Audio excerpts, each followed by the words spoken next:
Assalamualaikum warahmatullahi wabarakatuh.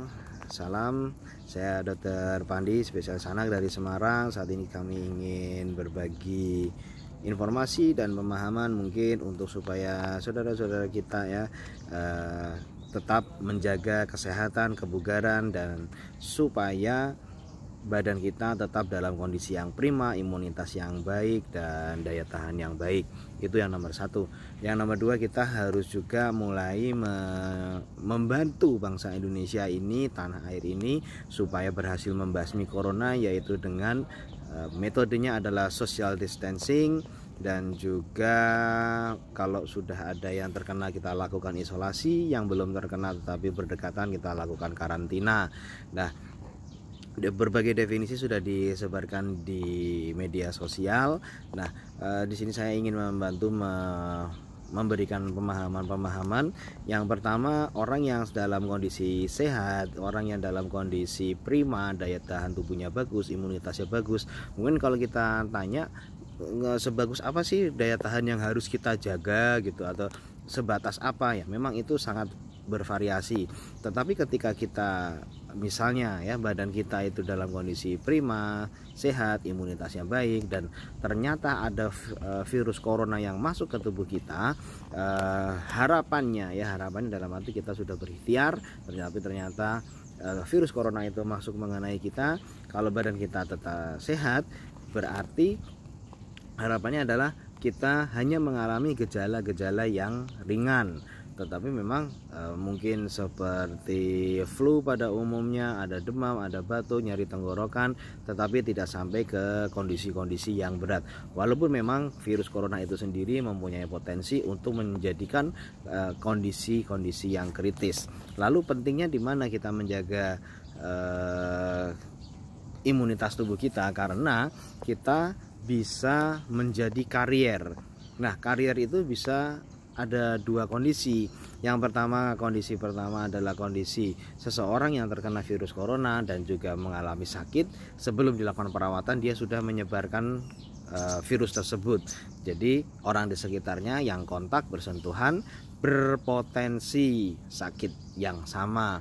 Lalu karier yang kedua, mungkin virus coronanya itu belum sampai menginfeksi diri sendiri, misalnya ada di baju, ada di tangan, ada di telapak tangan, ada di peralatan-peralatan, misalnya di kursi gitu ya. Misalnya kalau ternyata ada orang yang menginfeksi corona, bersin di sini, dropletnya nempel di berbagai tempat. Nah, itu berpotensi menyebabkan virus itu berpindah ke orang lain. Satu, berpotensi berpindah kumannya ke orang lain dan menyebabkan infeksi. Dua. Nah, jadi dengan kita menjaga imunitas, itu otomatis menjaga badan kita supaya tidak terjangkit virus corona dan sampai ke kondisi yang kritis. Lalu kedua, untuk orang yang sehat, artinya orang sehat di sekitar kita tidak menjadi agen penyebaran yang lebih lanjut. Kalau misalnya ada pertanyaan lagi, megang gini langsung terkena, ya bisa kita cegah. Artinya misalnya kita bersentuhan, kontak dengan apapun ya, mulai dari benda mati sampai ke pasien corona.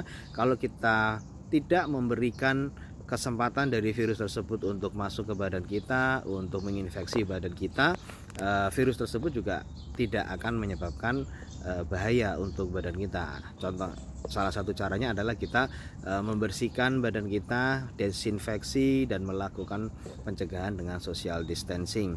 Nah, dengan ini kita harapkan virus-virus liar yang sedang berada di luar tubuh manusia, menempel di lantai, menempel di benda mati, dia akan mati karena usianya sendiri. Kan namanya makhluk hidup pasti ada dia mati, dan dia memang bisa bereplikasi, tetapi replikasinya si virus itu sangat membutuhkan sel inang, sehingga dia harus menginfeksi ke manusia untuk supaya dia bisa bereplikasi. Nah, sekali lagi yang perlu kita pahami bahwa virus corona ini bisa berpotensi mulai menyebabkan sakit dengan gejala yang ringan sampai yang berat. Nah, bisa juga kita pahami bahwa misalnya sudah mempunyai faktor resiko atau komorbid atau gejala yang sudah ada sebelumnya atau penyakit yang sudah ada sebelumnya seperti diabetes, asma, terus kanker, mungkin Anda juga dapat saudara-saudara kita ada yang perokok, itu semakin membutuhkan untuk social distancing supaya tidak terkontak dengan virus corona. Karena kalau orang-orang yang sudah beresiko ini terkena virus corona, berarti dia beresiko mengalami gejala penyakit akibat virus corona yang sampai ke kritis. Demikian mungkin yang bisa kami sharingkan kali ini, ya insya Allah kita sambung di kesempatan yang lain apabila ada informasi penting yang ada, dengan harapan kita tanah air Indonesia bisa bebas corona. Bismillah, la haula wala quwata illa billah. Wassalamualaikum warahmatullahi wabarakatuh.